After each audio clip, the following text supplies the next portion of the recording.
New York City is always making history. This is a founded by New York City origin story.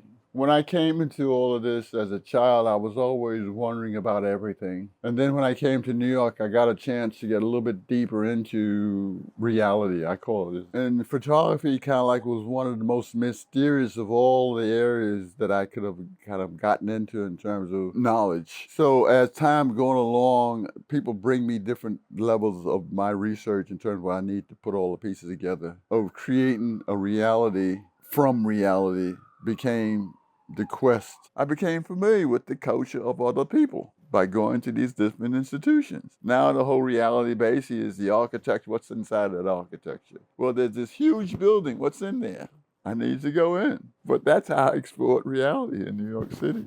Asking questions and going and finding the answer. The first most important thing to me was going to the movies every week. Every week, the movies changed. And I get an interesting overview about what was possible in the visual reality. And I say, well, one day I'll probably be able to do that. Let me study the techniques that they're using. They're just looking at how they are getting those different angles, or different light, or different sounds. Today, that's what I'm using. All the things that I learned here in New York City the hard way. As I say, it was like trial by fire. How do you get from the Bronx to Coney Island? That's a trip now. Well, you got to take the subway down to this way, you go this way, go this way. So I decided, well, the best way to understand New York City is to get on the subway, ride for 20 minutes, go upstairs and see what you see. And if you got enough confidence, walk around, you probably find another subway to get back home again.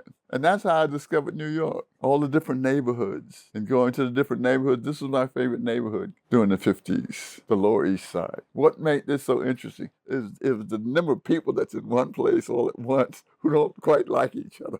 That's my reality. And that's where I want to go. You can be yourself, but you got to be strong about being yourself. In the middle of all of that, I'm coming into photography at the very end of it in terms of quality. I show up at these different events with a Nikon, and those guys 4x5 looking at me say, yeah, get out of here. They didn't realize that, their time and those big old format cameras and those big old, it was over. I was shooting with Ascor strobe lights at night in 1959 while they were using flash bulbs, okay? That's a night scene with a strobe light, 1959.